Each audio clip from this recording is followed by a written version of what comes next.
Mais d'après vous, est-ce qu'il y a quelque chose de changé dans l'attitude des États-Unis à l'endroit de Cuba? Peut-être. Je vous dis, c'est difficile à vous répondre directement.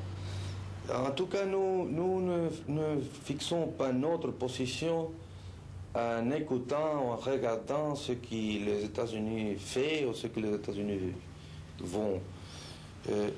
Nous faisons notre politique internationale. Et naturellement, nous regardons avec attention ce qu'il fait parce que c'est notre ennemi, il est près de nous, il est très fort.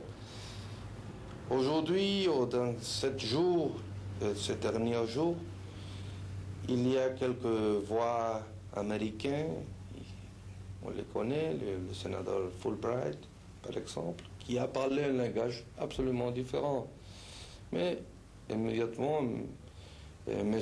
Rusk, M. Thomas Mann ont parlé dans le langage habituel. Et nous ne pouvons pas savoir si vraiment l'attitude de Fulbright, par exemple, correspond à un changement de la position des États-Unis ou seulement est une voie isolée. Est-ce que le blocus économique imposé par les États-Unis a affecté la vie à Cuba? Oui, il a fait changer, en premier lieu, il a fait changer absolument toute la vie de Cuba. Nous avons changé notre source de ravitaillement qui se sont déplacés vers l'Europe, surtout vers les pays socialistes. Et nous avons changé toute notre vie, même les articles de luxe, les articles de consommation à long terme, on peut dire, je ne sais pas bien la parole en français. Et ça a presque disparu à Cuba. Et il y avait beaucoup de choses qui manquent. Notre industrie ont passé par une période assez longue où il n'y avait pas de pièces de rechange. Ils s'arrêtaient quelquefois. Nous ne pouvons pas le mettre en fonctionnement. Mais cette condition même a forcé notre industrialisation dans la mécanique. Et dans ce moment, nous pouvons fournir presque tout le ravitaillement essentiel de type mécanique, c'est-à-dire des pièces de rechange, par notre propre main. Et naturellement, c'est que nous ne pouvons pas acheter dans des pays socialistes ou dans d'autres pays de l'Europe, parce qu'on doit considérer que Cuba est un pays où presque toute l'industrie, toute la technique, toute la technologie dépendait des États-Unis et des usines des États-Unis. Et changer tout ça, c'est une chose assez difficile. Nous l'avons pu faire depuis cette année, les dernières années, et déjà le blocus est vraiment un échec absolu. Mais vous êtes satisfait de la situation économique actuelle à Cuba? Bon, jamais on ne peut pas être satisfait. Nous aspirons à beaucoup plus. Mais l'année passée a été l'année plus basse, surtout dans la première partie de l'année, où l'économie était dans le moment le plus bas.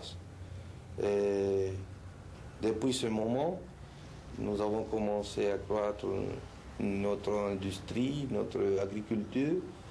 Et ça, c'est on peut dire, la direction générale qui suit l'économie. C'est-à-dire un améliorement progressif, soutenu, ne pas une chose merveilleuse, malheureusement, mais chaque jour, on peut voir concrètement les choses qui nous faisons. Et ça, c'est encourageant pour le peuple. L'aide soviétique à Cuba, est-ce qu'elle vous est nécessaire? Naturellement qu'il est nécessaire. Je pense que l'aide de tout le peuple sont nécessaires.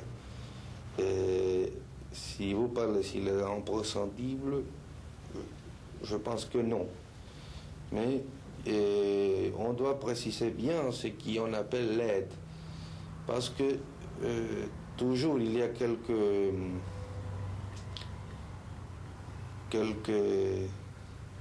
on se dit erreurs, tromperies. Oui. Et pour exemple, les Américains parlent de l'aide soviétique en considérant le commerce. Et nous avons un très fort commerce qui est sur une base bilatérale d'une partie de l'autre. Ça n'est pas l'aide. L'aide soviétique est quelques accords à long terme, par exemple l'accord pour la canne à sucre et les accords pour donner des entreprises industrielles complètes avec des crédits à long terme. Et ça, c'est très important pour notre développement. Et je dis l'Union soviétique, vous m'avez demandé, ou je ne sais pas si vous avez demandé l'Union soviétique exactement, le pays socialiste, non, mais c'est avec tous les pays socialistes que nous avons ce type de relation. Mais est-ce qu'il y a encore des soldats soviétiques à Cuba? Nous disons techniciens. Il est là, oui. Ils vous sont nécessaires? Ils sont notre professeur dans quelques domaines. Dans quel domaine? Dans le domaine de la technique supérieure de la défense. Nous avons fait tomber U-2. Ça seulement l'a fait l'Union soviétique, la Chine et nous. Et naturellement, c'est une technique très, très difficile. Nous ne les dominons pas jusqu'à ce moment. Quelle est la position de Cuba face au conflit qui oppose Moscou à Pékin? Nous, dans ces questions, nous les déplorons beaucoup. Nous ne parlons jusqu'à ce moment, nous ne parlons pas officiellement de ça. M. Khrouchtchev désire réunir une conférence communiste mondiale pour résoudre d'une façon ou d'une autre ce conflit. Si cette conférence a lieu, est-ce que Cuba y participera? Et ça, cette question est frère de l'autre antérieur. Nous ne parlons pas de cette question jusqu'au moment opportun, en tout cas. Quels sont les rapports actuellement de Cuba avec le reste de l'Amérique latine? Bon, elles sont faibles. Nous avons des relations diplomatiques avec 5 pays. Et nous avons des relations commerciales avec 2 ou 3 seulement. Ils ne sont pas importants. Et le blocus américain s'est imposé aussi vers les pays de l'Amérique latine. Et je pense avec une effectivité meilleure que dans d'autres régions du monde. Et les pays américains nous ont condamnés à Punta del Este et à l'Uruguay dans une conférence l'année 62. Nous sommes expulsés de l'Organisation des États américains. Et il y avait beaucoup de pays qui ont coupé son relation diplomatique et commerciale avec nous. Ça, c'est la situation jusqu'à ce moment. Pensez-vous qu'il y a, à l'heure actuelle, en Amérique latine, des pays mûrs, prêts pour une révolution du type castriste, du type cubain? Il y a quelqu'un où déjà il y a la lutte. Ici, on ne parle pas de ça, mais la lutte existe à Venezuela, existe à Guatemala. Et peut-être il y a d'autres pays où le peuple lutte avec les armes. Ça a passé avec nous. Nous avons lutté 2 années et il y a des longues périodes de temps où personne n'a parlé de nous. Vous avez parlé du Venezuela et du Guatemala, mais est-ce que Cuba aide les révolutionnaires de ces pays? Moralement seulement, ils considèrent que son lutte est juste, mais jusqu'à ce point.